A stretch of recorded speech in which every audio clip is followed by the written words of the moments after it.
ज्ञानदेव तुकाराम ओवी नंबर 9. रामचंद्र भगवान चेक ओवी नंबर 9.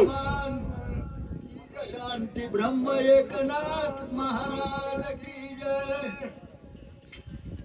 बापा भावाशी सांगता गोष्टी माय बहिणीचा विकल्प मोठी आहे. इतरांची कायची गोष्टी सकळ सृष्टी माझारी आहे. श्री गणेशाच्या चरणवंदन करून त्यांनी हनुमंताला वंदन करून एकनाथ महाराज वंदन करून कथेला आरंभ करीत आहे. आणि या ठिकाणी कथेचा प्रारंभ असा आहे की कामातुराची वृत्ती कशी असते अशा प्रकारचं वर्णन चालू आहे. जरी समजा एखादे बहीण भाऊ जरी बोलत असले तरी जो कामातुर व्यक्ती असतो त्याच्या मनामध्ये संशय निर्माण होतो. अशी कामातुराची वृत्ती असते. हनुमान साधू रत्न अगाध साधू रत्न ऐकवेत बोध तेने राक्षसाचे कपट भेद साधू ते शुद्ध नमुआले. आणि मग ज्याची वृत्ती जशी असत तसा प्रकारचं कळतं. तसं हनुमंतानं समोर साधू पाहिलेला आहे. हनुमंताची साधू वृत्ती होती, राममय बनलेला होता. म्हणून हनुमंताला त्याची कपट बुद्धी कळाली नाही आणि तो त्या राक्षसाला साधू समजून दर्शनासाठी हनुमंत धावत आलेला आहे. दिव्य आश्रम मनोरम देखोनिया महोत्तम नमन करिता प्लवंगम अतिस प्रेम हरी रंगे. प्रेम हरिरंगे हरीच्या भजनामध्ये गुंतून गेलेला हनुमंत धावत त्या साधूचं दर्शन घेण्यासाठी रम्य असं त्यात सरोवर वगैरे पाहिलं आणि दर्शनासाठी धावून आलेला आहे. स्वकार्याची कुशळाला देखो गोळांगुळ घातले लोटांगण प्रबळ चरण कमाळ वंदन. हनुमंत धावत आला आणि साष्टांग दंडवत त्या साधू जो होता राक्षस जरी असला तरी पण साधूच्या वेशामध्ये असल्यामुळे हनुमंताला विश्वास पटला आणि त्याच्या पायावर लोटांगण हनुमंत घातले वरासन आणि चरण क्षाळना जीवन अर्धपाट्यादी संपदन पूजा विधान मांडले. आणि मग हनुमंत समोराला लोटांगण घातलं. लोटांगण घातल्याबरोबर त्या साधूने काय केलं, हनुमंताचे पाय धुण्यासाठी पाणी वगैरे आणलं आणि पूजा अर्चा करू लागला. नम्र भोवली अत्यंत चरण चुरावया धावत आणि फळामुळे समस्त कपेशाचे मांडले. सुंदर प्रकारचं आतिथ्य म्हणजे जसं आपल्या घरी पाहुणा आल्यानंतर जसं आपण आतिथ्य करतो अथवा एखादा साधू आल्यानंतर तशा प्रकारे पूजाविधी मांडली, पाय वगैरे धुतले आणि अनेक प्रकारचे फळ सुंदर प्रकारचे हनुमंताला खाण्यासाठी त्याच्या समोर मांडले आणि विनंती करू लागला. स्वामी अंगी करावे फळमूळ प्राशन करावे शीतळ जळ मार्गी सिल्लेत बहुळ स्वेद कल्होळ सर्वांगी. हात जोडले विनंती करू लागला. महाराज फार तुम्ही शिनलेले, खूप दुरून आलेले दिसता, सर्व अंगाला घाम फुटलेला आहे, तरी या अन्नाचा तुम्ही स्वीकार करा. सुंदर प्रकारचं पाणी आणलेलं आहे, त्या पाण्याचा स्वीकार करा. अशा प्रकारची विनंती काय नेहमी अनुग्रहित कोण कार्या त्वरित तुम्ही येथ येन केले. आणि मग अशा विनंतीपूर्वक म्हणजे गुंतवायचे म्हणून तो म्हणू लागला, कुठून येणं केलं? तुम्ही तुमच्या मुखामध्ये राम नाम दिसते, तुम्ही रामाचे म्हणजे साधू दूत दिसता आणि कशासाठी तुम्ही या ठिकाणी येणं केलं, कुणकड जायचंय काय नाही, अशा प्रकारे विनंतीपूर्वक तो काय नेहमी हनुमंताला बोलू लागला. म्हणाल तू काय जानसे मज भेट झाली बहुत रुक्षसे त्याही सांगितले वर्त्याचे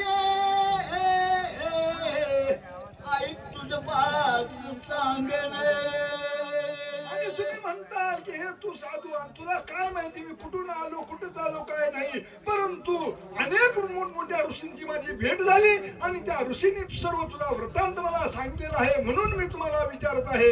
राम लक्ष्मण बंधु दोघे पितृवचन हे सनिगती वेगे क्रमणिया महेश्वंगे का वनवेगे पयाले. आणि त्या ऋषींनी मला सांगितलेलं आहे की राम आणि लक्ष्मण आपल्या पित्याचं वचन पाळण्यासाठी दोघ जण वनवासामध्ये निघाले गेलेले आहेत, असं सर्व मी त्या ऋषीच्या मुखामधून वार्ता ऐकली आहे. त्यांचे पुरुषार्थ अति अद्भुत परिसटत्व कपिनाथ आवडी उठली बहुत अनुचरित परिसावय. आणि मग त्यावेळेस रामाचं आणि लक्ष्मणाचं वर्णन त्या साधूच्या मुखातून ऐकलं. त्यावेळेस आणखी साधू काय काय सांगतो रामाबद्दल, म्हणून प्रेम उत्पादन झालं आणि आनंदाने ऐकू लागला काय सांगतो ती. स्वयंवर भंगिले हर कोदंड रावणाचे काळे तोंड झाडीले भार्गवाचे बळबंड यश प्रचंड घेतले. आणि मग ज्यावेळेस हनुमंताच्या मुखातले शब्द ऐकले त्यावेळेस हनुमंताला गुंतवायचंच होतं, म्हणून पुढील रामकथा सांगण्यास हनुमंतानं त्या साधून सुरुवात केलं. काय झालं म्हणले, शिष्य समले दोघे जण वना निघाले आपण मारोनिया राक्षस दारुण वाळी ही जान मारिलाय. आणि मग सीतेचा स्वयंवर झाल्यानंतर राम लक्ष्मण सीता वनवासामध्ये आले. अनेक राक्षसांचं नायनाट केला आणि बलाढ्य असणारा वाळी राजा वानरचा त्याचा सुद्धा नायनाट केला. राज्य सुग्रीवा दिले वानर सैन्या पैसे केले ते वानर तनूज देखिले म्हणून पुसले उत्तरे. आणि त्याच्यानंतर राजा सुग्रीवाला राज्य त्या वानराचं दिलं वाळला मारून, आणि त्याच्यानंतर मग तुझीही तनू म्हणजे वानराची दिसली, म्हणून मी तुला विचारत आहे. अशा प्रकारे तो काय नेहमी तुला सणात करावे मत तरी लेखाच्या अधिकार तरी मी ते गुज तुझं सांगो. आणि मग तुम्ही काय करा, फळ वगैरे घ्या, पाणी वगैरे घ्या, आणि मी तुमच्या हिताच्या गोष्टी तुम्हाला सांगतो. अशा प्रकारे काय नेहमी संभाषण करू लागला. श्रीरामाची निज कथा पुढील सूचक श्रीराम चोले कवडगाव कपिनाथ आणि वाचक बाबासाहेब मिसाळ कोलेवाडी. अशा प्रकारची रामाची कथा ज्यावेळेस त्याच्या मुखामधून ऐकली त्यावेळेस अति उल्हास कुणाला हनुमंताला वाटू लागला. कथा ऐकण्यासाठी सादर झालेला आहे. श्रीराम आसनास्थानी रावण कपट रूपे येऊन शून्याश्रम देखून श्रीराम पत्नी चोरली. आणि त्याच्यानंतर प्रभू रामचंद्र आणि अशोकवनाच्या ठिकाणी म्हणजे असल्या सीता एकच निवांत पाहिली, आणि त्या ठिकाणी रावण आला पंचवटीला आणि रावणानं सीतेचं हरण केलं. अशा प्रकारची सुंदर गोड कथा सांगू लागला. हा कुंडलिकावर हरी विठ्ठल. प्रभु रामचंद्र भगवान की जय. श्रीरामासता जनस्थानी रावण कपट रूपे येऊनी शून्याश्रम देखोनी श्रीराम पत्नी चोरिली. प्रभु रामचंद्र भगवान की जय. पवन सूत हनुमान महाराज की जय. शांती ब्रह्म एकनाथ महाराज की जय. पंचवटीच्या ठिकाणी प्रभू रामचंद्र लक्ष्मण सीता राहत होते. त्यावेळेस राजा रावण संन्यासी झाला, संन्यासी, आणि त्या ठिकाणी असणारा आणि गेलेला आहे असं असणारी ही कथा चालू आहे. ते सीतेच्या धावण्यासी श्रीराम निघे वेगेसी मार्गी आणावे तो राक्षसासी. श्रीराम श्रीराम त्यासी मारिले. त्या ठिकाणी असणारा सीतेला असणारा आणि चोरलेला आहे राजा रावणानं घेऊन चालला. जटायू पक्षी आडवा आला आणि त्या जटायू पक्षाला असणारा राजा रावणानं मारलेला आहे पर्यंत कथा आली.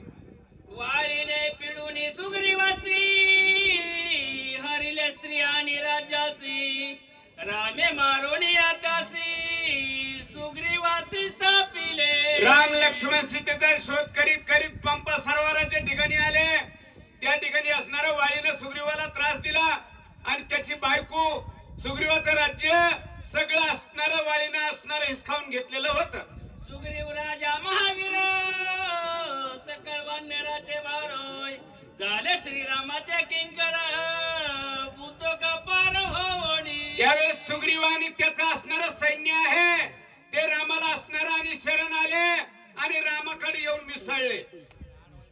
दोघे पडिले अतिशक्य समुद्री शिळा बांधिली देके न लागता निसगे के लिंक समुख येतसे. राम आणि सुग्रीव ह्या दोघांमध्ये प्रेम झालेला आहे आणि त्यांनी असणाऱ्या दोघांनी मिळून सर्व वानर सैन्य समुद्र तीरावर आले आणि समुद्रावर असणारा शिळा पाषाण पर्वत झाड टाकून सेतू बांधला. म्हणजे युद्ध झाले घोरंदर रावण प्रधानी कुमार मारिले सैन्य झुंजार मारिले समग्र एक सर्व लंकेला आले. युद्ध झाले भरपूर.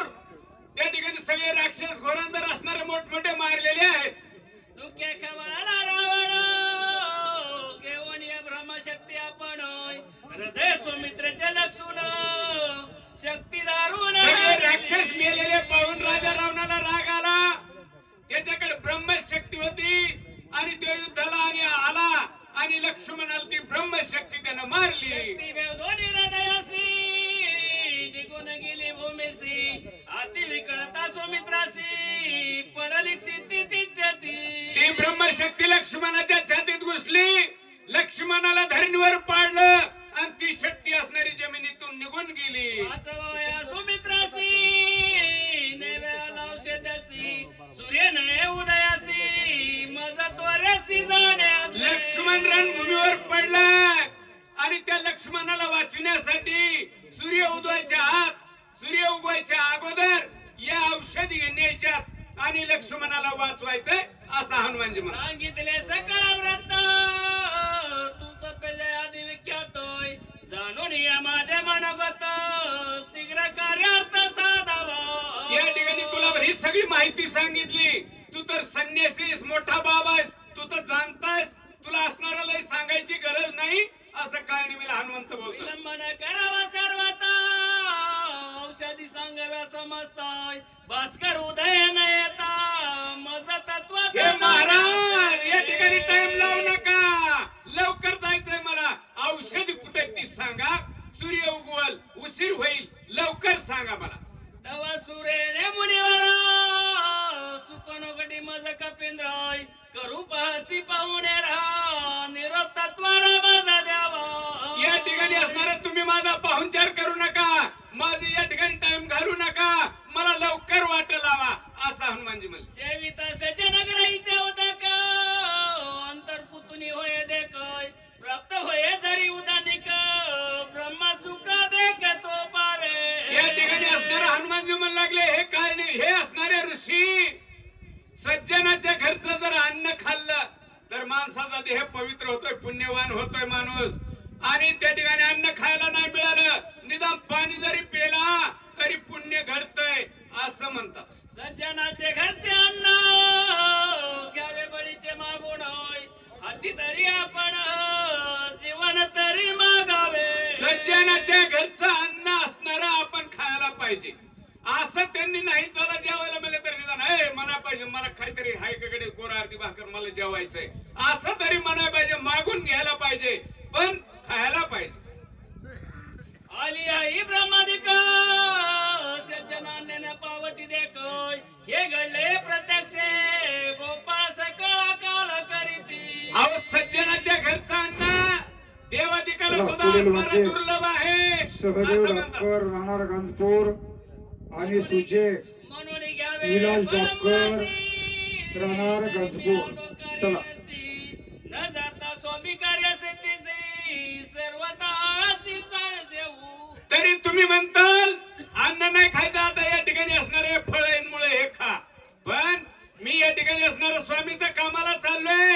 माझ्या स्वामीचं कार्य पूर्ण झाल्याशिवाय मी पाणी सुद्धा पिणार नाही का काही खाणार नाही, असे हनुमानजी बोलले. चला वाचक सूचकला विनंती, वेगानं चला. छान. पुंडलिकावरदे हरी विठ्ठल, श्री ज्ञानदेव तुकाराम, प्रभु रामचंद्र भगवान की जय, राम भक्त हनुमान महाराज की जय. श्री गणेशाय नमः, श्री रामचंद्राय नमः. सांडोनी स्वामी कार्यार्था, जो पुढे घालील उदर चिंता, तको महापापी तत्वता, अद्यपाता जाय वेगी. गणेशाच्या चरणी साष्टांग नमन करून आले भाविक भक्त साधू सज्जन माता मौल्या सर्वांच्या चरणाला नतमस्तक होऊन कथेला सुरुवात. कथेचा अनुसंधाने हनुमानजी बोलू लागलेले तर काय नेमीला सांगतात, हे काय नेमी, अरे मी असणार माझ्या स्वामीचं कार्य करण्यासाठी चाललोय.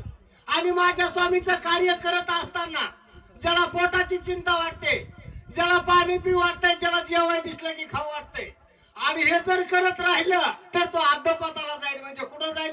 जो असणारा 7वा नरक आहे, 7व्या नरकाच्या ठिकाणी जाऊन पोहोचल. स्वामीचं कार्य झाल्याशिवाय मी कुठल्याही प्रकारचं अन्न पाणी घेणार नाही, हनुमानजी बोलू लागले. या लागी स्वामी कार्य न होता पूर्ण न करी फळमूळ भोजन, तुझी आदरा लागी जाणे उदक पान न करीन. त्यावेळेस हनुमानजीने सांगितलं, हे महाराजा, अरे माझ्या स्वामीचं कार्य आहे आणि माझ्या स्वामीचं कार्य जोपर्यंत शेवटाला जात नाही तोपर्यंत मी अन्नाचा कणही घेणार नाही, अन्नाचा कुठलाही असणारा कण सेवन करणार नाही. पण तुमची लयची विनंती असेल, तुम्ही लयचा आग्रह करत असताल, तुमच्या इथलं फक्त पाणी पिऊ. हनुमानजींनी सांगितलं, काय करतो काय नाही. कोण कपीच्या वचनास राक्षस सुखावला मानसी, अनायास पावेल मृत्यूसी, सरोवर उदकासी प्रासिता. त्यावेळेस असणार म्हणलं, हनुमानजींनी सांगितलं आणि सांगितल्याबरोबर राक्षसाच्या मनाला आनंद झालाय. आनंद झाला का तर हा पाणी प्यायचं म्हणतोय, आणि पाणी प्याय एकदा जर सरोवरावर तळ्यावर पाठवला, तळ्याचं पाणी प्याला, प्याल्याबरोबर हा तिथं मरण पावन. आणि असे कुठलाही श्रम न करता, याच्या संग कुस्ती मी खेळायची गरज नाही, याच्या संग युद्ध मी करायची गरज नाही, हा अनायासे या ठिकाणी मरण पावल. म्हणून काय मला आनंद झाला. काय करतो निश्चय मानवनी पूर्ण बोल कपिसी वचन, स्वामी कार्य न होता जाणे आग्रह पान नय करू. त्यावेळेस असणारा लगेच काळणी वेळ बोलायला चालू केलं. हे हनुमंता तुमचं म्हणणं बरोबर आहे.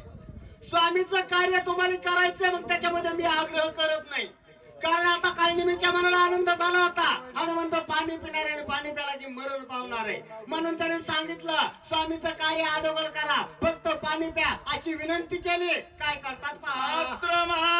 समीप सरोवर अत्यंत पवित्र तेथीचे निरम, पान करिता अल्प मात्र औषधी समाग्र देखसी. त्यावेळेस काळनिमीने सांगितलं, हे हनुमंता आपल्या आश्रमाच्या जवळच मोठं तळ या, आणि त्या तळ्यामध्ये जायचं आणि तिथलं पाणी प्यायचं. पाणी कसं आहे, अगदी असणारं पवित्र आहे.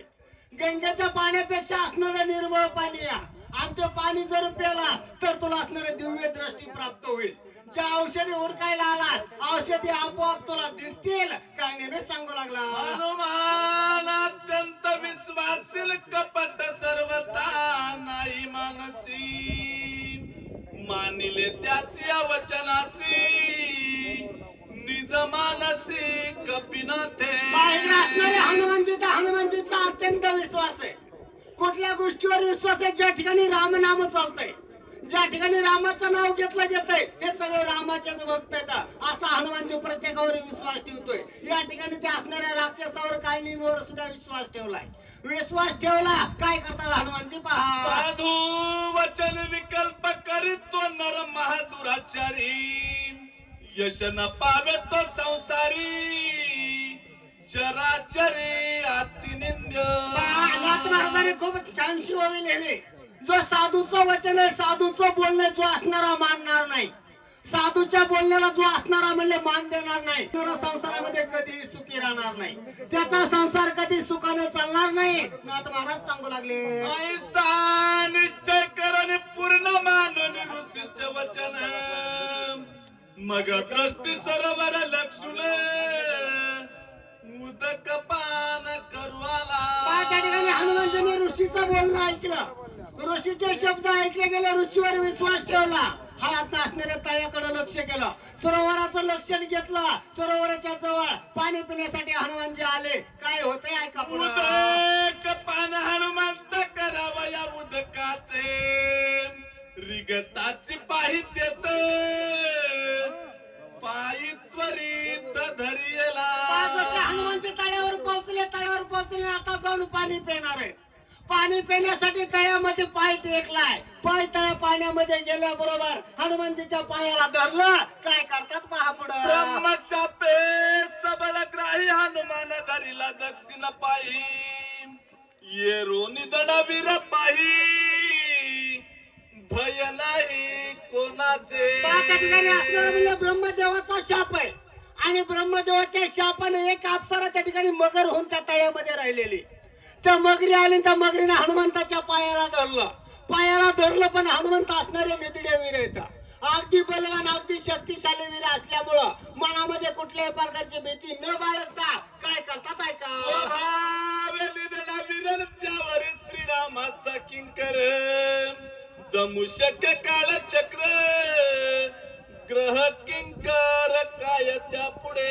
त्या ठिकाणी सांगू लागले स्वभावना आदेवलच नितडा वीर होता, आदेवलच बलशाली होता, आदेवलच ताकदवान होता आणि पुन्हा रामाचा सेवक बनला गेलाय. रामाचा सेवक असल्यामुळं कुठल्याही प्रकारची मनामध्ये भीती राहिलेली नव्हती. सर्व भीती असणारे निघून गेले. अशा हनुमानजीच्या पायाला त्या मगरीने धरलं. काय करतात पहा. श्रीराम नाम भुकार पाया सोडत सत्वर, कडे पडली वेग उत्तर,